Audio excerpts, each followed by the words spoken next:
सिंह साहब एजुकेशन में आप सभी का स्वागत है। पिछले वीडियो में हम अध्याय 2 का पूरा बेसिक देख चुके थे। उसमें बहुपद यानी कि बहुपद में क्या क्या कितने प्रकार के बहुपद होते हैं, गुणांक भी देख चुके थे, घात भी देख चुके थे और भी यानी कि आपके चर तथा चर राशियाँ भी देख चुके थे। अब आज यानी कि प्रश्नावली 2.1 का यानी कि 2.1 का बेसिक देखते हैं थोड़ा सा।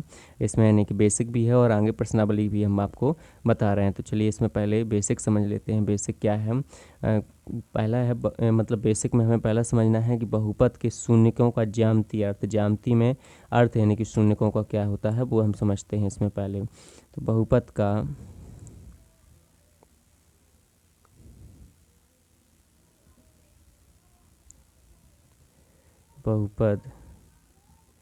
के शून्यकों का, शून्य क्या होते हैं अभी समझा रहे हैं आपको। शून्यकों का ज्यामितीय अर्थ, ज्यामितीय अर्थ। तो यहाँ पर बहुपद के शून्यकों का ज्यामितीय अर्थ समझेंगे। तो ज्यामितीय अर्थ है यहाँ पर पहले शून्यक क्या होते हैं हम आपको वो समझाते हैं। तो शून्यक के लिए यहाँ पर देख लीजिए शून्यक क्या कहलाएंगे। तो शून्यक ऐसा यानी कि मान एक्स अचर पद का चर पद का ऐसा मान जो बहुपद में रखने पर उसका बहुपद का मान कितना कर देता है, शून्य कर देता है। जैसे हमने लिखा ए एक्स प्लस के बी, तो यहाँ पर हमें इसका शून्यक हमें निकालना है। हमारे लिए दिया क्या है, पी एक्स बराबर, मान लीजिए दिया है माना पी एक्स बराबर ए एक्स प्लस के बी। हमें शून्यक ज्ञात करना है। तो शून्यक के लिए हमने लिखते हैं शून्यक के लिए पी एक्स बराबर 0। शून्यक के लिए क्या होना चाहिए, पी एक्स बराबर 0। तो पी एक्स के नीचे पी एक्स का मान रख दो, ए एक्स प्लस के बी बराबर में कितना है 0। तो यहाँ पर ए एक्स और बी उतर जाएगा तो किसका हो जाएगा, माइनस का। अब यहाँ पर यहाँ एक्स के साथ में किस में है, ए जो है आपका वो एक्स के साथ में किस में है, गुणा में है। तो यहाँ पर एक्स बराबर, यहाँ पर गुणा में है, बराबर के उस साइड जाएगा तो कहाँ पहुँच जाएगा, बटे में। अब एक्स बराबर कितना मान निकल आया, बी बटे ए। अगर इसी यानी कि एक्स बराबर माइनस के बी बटे ए को इस बहुपद में रखते हैं तो ये बहुपद का मान कितना हो जाएगा, 0। इधर देखो रख कर भी देख लेते हैं। ए एक्स प्लस के बी है, एक्स की जगह हमें कितना रखना है, माइनस का बी बटे ए। तो ए गुणित यहाँ पर कोई चिन्ह नहीं तो गुणा का होता है, माइनस के बी बटे कितना ए प्लस के कितना बी। ए से ये कट जाएगा, यहाँ पर माइनस बी, यहाँ पर क्या प्लस का बी, बी से बी कट जाएगा, कितना बचेगा 0। तो ऐसा मान जो बहुपद का मान कितना कर देता है, शून्य कर देता है, वो कहलाता है शून्यक। क्या कहलाता है, शून्यक। चलिए इसमें देखते हैं बहुपद के शून्यकों का ज्यामितीय अर्थ। मान लीजिए कि कोई यानी कि बहुपद दिया है, यहाँ पर हमने माना पी एक्स बराबर दिया है ए एक्स प्लस के बी। कितना दिया है, ए एक्स प्लस के बी। और जहाँ ए बराबर नहीं होगा 0, ए का मान 0 नहीं होगा। अगर ए का मान 0 हो जाएगा तो वो बहुपद ही क्या, सिर्फ ओनली फॉर बी बचेगा, जो कि यानी कि यहाँ पर चर क्या हो जाएगा, ख़त्म हो जाएगा, चर तो बचेगा ही नहीं यहाँ पर। इसलिए ए का मान क्या नहीं होना चाहिए, 0 नहीं होना चाहिए। अब माना पी एक्स बराबर कितना है, माना पी एक्स बराबर ए एक्स प्लस के बी। तो पी एक्स के लिए हमने यहाँ पर यानी कि वाई रख लेते हैं। तो वाई बराबर हमने लिख लिया ए एक्स प्लस के बी। तो ए एक्स प्लस के बी। अब हमने क्या बोला कि इसका शून्यक हमने क्या बताया था, शून्यक क्या निकला था इसका। देखो अगर यानी कि पी एक्स बराबर कितना 0 रखते हैं और पी एक्स का मान कितना दिया, ए एक्स प्लस के बी बराबर में कितना 0। तो यहाँ पर ए एक्स बराबर बी उतर जाएगा, किसका हो जाएगा, माइनस का। अब यहाँ पर ए जो है एक्स के साथ गुणा में है, बराबर को उतर जाएगा, कहाँ पहुँच जाएगा, बटे में। तो शून्यक क्या निकला इसका, माइनस के बी बटे। तो शून्यक बराबर कितना है इसका, माइनस के बी बटे ए। शून्यक है आपका माइनस के बी बटे ए। तो यहाँ पर y बराबर, देखो y बराबर इसका शून्य यहाँ पर निकला है माइनस के b बटे ए। तो शून्य क्या है यहाँ पर, माइनस का b बटे ए, जो कि x का मान है। किसका मान है, x का मान है। और किसी का भी अगर हमने एक बिंदु बनाते हैं तो उसमें क्या क्या होता है, x और y होता है। तो यहाँ पर x का मान तो हमारा क्या है, माइनस का b बटे ए, और y का मान क्या होगा फिर 0, क्योंकि y का मान हमने क्या पी एक्स बराबर, यहाँ पर पी एक्स 0 माना है। तो यहाँ पर जो y का मान है वो 0 है और x का मान कितना, x का मान शून्य जो निकला है माइनस के b बटे ए है। इसको अगर हम ज्यामिति यानी कि उसमें ज्यामिति गणित या ज्यामिति में रख कर देखें तो कैसा यानी कि जो रेखा हो कैसा यानी कि इसका वो मिले, क्या बोलते हैं, बहुपद का आलेख जो है, बहुपद का आलेख किस प्रकार का मिलेगा उसको चलिए समझते हैं।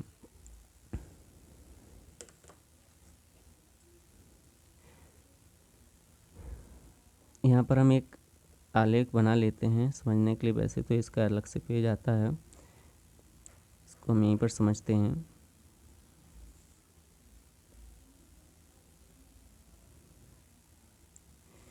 यहाँ पर इस साइड में रहता है x प्लस का, इस साइड में रहेगा x माइनस का, ऊपर रहता है y प्लस का और नीचे रहता है y माइनस का। यहाँ पर होता है आपका मूल बिंदु 0 0, या पहले भी आप पिछली क्लासों में पढ़ा होगा। अब हमारा जो बिंदु है, हमारा शून्य कितना है, माइनस के b बटे, जो कि किसका है, x का मान है।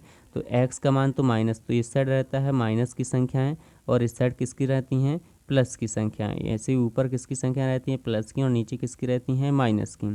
तो चलिए हमारा x का मान माइनस का है, मान लीजिए हमारा कोई मान यहाँ पर, यानी कि 0 y का मान तो यही है, यहाँ पर 0 y का मान भी 0 यहीं पर होता है और x वाला 0 भी यहीं पर होता है।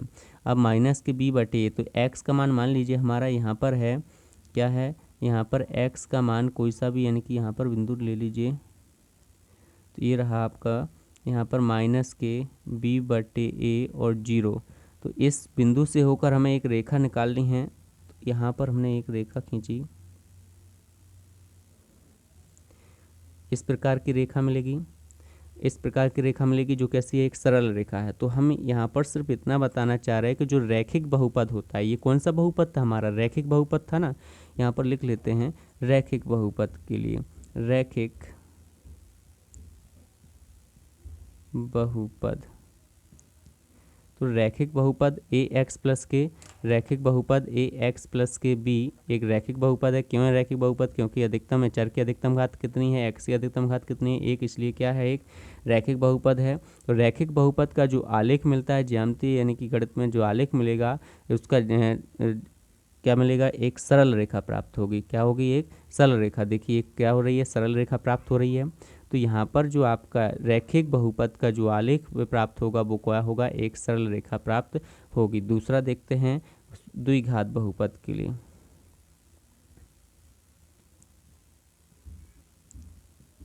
द्विघात बहुपद, द्विघात बहुपद के लिए। तो यहाँ पर हम द्विघात बहुपद में देखते हैं कि क्या मिलता है, उसका आलेख खींचने पर क्या मिलेगा हमें। तो यहाँ पर हम पहले मान लेते हैं कि माना पी एक्स बराबर कितना दिया है, माना पी एक्स बराबर ए एक्स की घात 2, ये व्यापक रूप होता है द्विघात समीकरण का, बी एक्स प्लस के सी, और जहाँ पर क्या नहीं हो सकता है, ए बराबर नहीं हो सकता है 0 के, क्या नहीं हो सकता है, ए बराबर 0, ए बराबर नहीं हो सकता है 0। ठीक, तो यहाँ पर हमने मान ए पी एक्स बराबर ए एक्स की घात 2 प्लस के बी एक्स प्लस के सी बराबर कितना माना है, ए एक्स की घात 2 प्लस के बी एक्स प्लस के सी, और जहाँ ए बराबर नहीं है 0 के। तो यहाँ हम पहले यानी कि हर एक कंडीशन में अलग अलग देखते हैं कि जो क्या क्या यानी कि हमारे लिए प्राप्त हो रहा है। इसका आलेख खींचने पर इसको क्या निकालेंगे, पहले तो इसके शून्य कितने होंगे। तो द्विघात बहुपद के शून्य कितने होते हैं, 2, घात यहाँ पर कितनी है, 2, तो शून्य भी कितने प्राप्त होंगे, 2। तो यहाँ पर जो द्विघात बहुपद का जो आलेख होता है वो तो परवलयाकार होता है, अभी समझ में आ जाएगा परवलयाकार कैसे होता है। ठीक, तो यहाँ पर यानी कि हम पहले इसका शून्य देखते हैं। यहाँ पर हमने कुछ देखिए, इससे हम समझेंगे कि पर द्विघात बहुपद के अगर शून्य कितने होंगे, इस अगर चित्र द्वारा भी हम शून्य को ज्ञात कर सकते हैं, निकाल सकते हैं, बता सकते हैं। ठीक,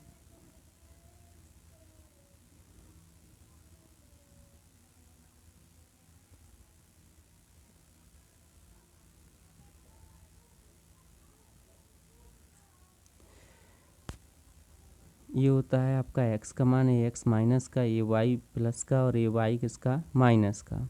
ऐसे ये भी x प्लस का, ये x माइनस का, ये y प्लस का होता है, ये y माइनस का होता है। x प्लस का, x माइनस का, y प्लस का और y माइनस का। यहाँ पर भी आपका x प्लस का, x माइनस का, y प्लस का, y माइनस का, x प्लस का, x माइनस का, y प्लस का, y माइनस का। अब यहाँ पर x प्लस का, x माइनस का, y प्लस का, y माइनस का। ठीक, यहाँ पर चलिए तो इसको पहले हम यानी कि समझ लेते हैं। तीनों स्थितियों में हम अलग अलग समझेंगे।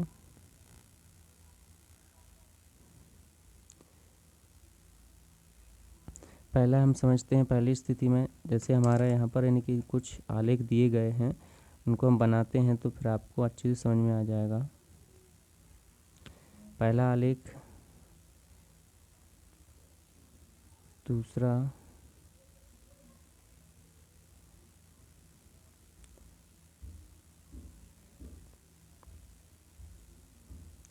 अभी आपको पूरा समझ में आ जाएगा क्या।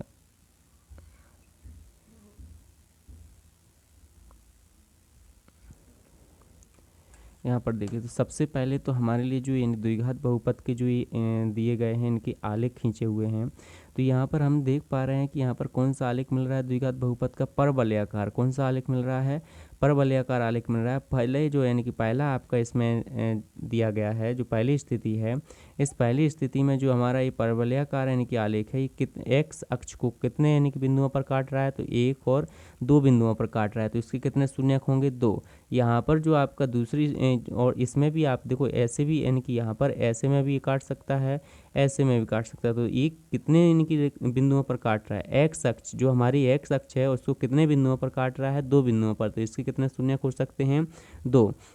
जो आपकी ये दूसरी स्थिति इस प्रकार की बन सकती है कि यहाँ पर जो आपका यानी कि सिर्फ कितने बिंदुओं को छू रहा है? एक ही बिंदु पर, या एक ही यहाँ पर एक ही रेखा पर, सॉरी एक ही बिंदु पर काट रहा है। तो इसका कितना यानी कि कितना होगा? शून्यक 1। यहाँ पर इसका भी यानी कि शून्य कितना होगा? 1। और इस स्थिति में आप देख पा रहे हो कि वाई अक्ष को यानी कि एक बिंदु पर काट रहा है, लेकिन एक्स अक्ष को कहीं पर भी नहीं काट रहा है। इसके लिए इसके शून्य कितने हो जाएंगे? 0। और यहाँ पर भी आपका ये किसी भी अक्ष को नहीं काट रहा है, तो यहाँ पर भी यानी कि शून्यकों की संख्या कितनी हो जाएगी? 0। तो यहाँ पर हमने एक बात समझी कि रैखिक जो बहुपद होता है उसमें शून्यकों की संख्या कितनी होती है? 1। और द्विघात बहुपद में शून्यकों की संख्या अधिकतम कितनी हो सकती है? 2। तो द्विघात बहुपद में शून्यकों की अधिकतम संख्या कितनी हो सकती है? 2। और जो आपका रैखिक समीकरण है, रैखिक समीकरण में यानी कि शून्यकों की संख्या क्या हो सकती है? 1। और एक रैखिक बहुपद में जो आलेख मिलता है वो एक सरल रेखा मिलता है, और द्विघात बहुपद में जो आलेख मिलता है वो क्या होता है? परवलयाकार होता है। तो द्विघात बहुपद का जो आलेख होता है वो कैसा होता है? परवलयाकार होता है। यहाँ पर हम लिखे भी दे रहे हैं, याद रखना, अगर कहीं पूछ ले कि द्विघात बहुपद का जो आलेख है वो कैसा होता है, तो परवलयाकार होता है। द्विघात बहुपद का आलेख परवलयाकार कैसा होता है? परवलयाकार होता है। द्विघात बहुपद का जो आलेख होता है वो कैसा होता है? परवलयाकार होता है। चलिए, ये आपको समझ में आ गया। तो हम अब प्रश्नावली 2.1 शुरू करते हैं। अगर ये वीडियो आपको अच्छा लगा हो तो लाइक कीजिएगा, सब्सक्राइब कीजिएगा और अपने दोस्तों के साथ शेयर कीजिएगा। धन्यवाद।